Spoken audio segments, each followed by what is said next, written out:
দীর্ঘ ১৭ বছর ধরে স্বৈরাচারী আওয়ামী লীগের দুঃশাসন, অনিয়ম ও গণতন্ত্রবিরোধী কর্মকাণ্ডের বিরুদ্ধে যারা রাজপথে থেকে আন্দোলন সংগ্রাম করেছেন, তাদের মধ্যে একটি পরিচিত ও সাহসী নাম গোলাম কিবরিয়া মিথেন।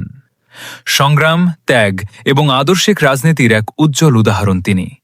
যখন অনেকেই ভয়, নির্যাতন ও রাজনৈতিক প্রতিকূলতার কারণে ঘরে অবস্থান করেছেন, তখন গোলাম কিবরিয়া মিথেন ছিলেন রাজপথের একজন নির্ভীক সৈনিক।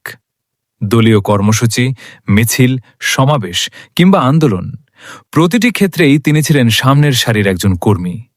তপ্ত রাজপথে স্লোগানে স্লোগানে মুখরিত করেছেন আন্দোলনের পরিবেশ। গণতন্ত্র পুনরুদ্ধার, ভোটাধিকার প্রতিষ্ঠা এবং জনগণের অধিকার আদায়ের সংগ্রামে তিনি রেখেছেন সক্রিয় ভূমিকা।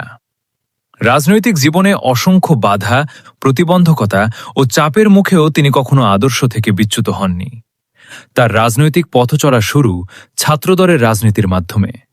ছাত্রজীবন থেকেই তিনি জাতীয়তাবাদী আদর্শকে হৃদয়ে ধারণ করে সংগঠনের জন্য কাজ করে গেছেন। ধীরে ধীরে নিজের যোগ্যতা, নেতৃত্বগুণ এবং সাংগঠনিক দক্ষতার মাধ্যমে তিনি বিএনপির মূল ধারার রাজনীতিতে গুরুত্বপূর্ণ ভূমিকা পালন করতে শুরু করেন। গাজীপুর ইউনিয়নের রাজনৈতিক অঙ্গনে একজন পরিচিত মুখ হিসেবে তিনি দীর্ঘদিন ধরে সাধারণ মানুষের পাশে থেকেছেন।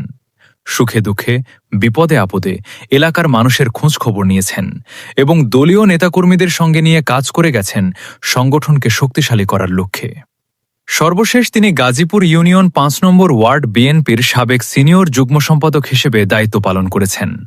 দায়িত্ব পালনকালে তিনি সংগঠনকে সুসংগঠিত করা, নতুন কর্মী তৈরি করা এবং দলের কার্যক্রমকে গতিশীল করার ক্ষেত্রে গুরুত্বপূর্ণ অবদান রেখেছেন।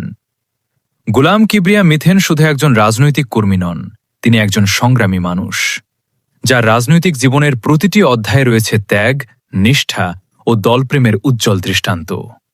তিনি বিশ্বাস করেন জনগণের শক্তি সবচেয়ে বড় শক্তি এবং জনগণকে সঙ্গে নিয়েই একটি সুন্দর, সমৃদ্ধ ও গণতান্ত্রিক সমাজ গড়ে তোলা সম্ভব।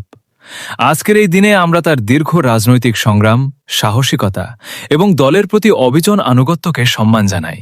ভবিষ্যতেও তিনি জনগণের কল্যাণে এবং জাতীয়তাবাদী আদর্শের পথে আরও গুরুত্বপূর্ণ ভূমিকা রাখবেন, এটাই সবার প্রত্যাশা। গোলাম কিবরিয়া মিথেনের জন্য শুভকামনা। গণতন্ত্রের সংগ্রামে এগিয়ে যাক তার পথচলা।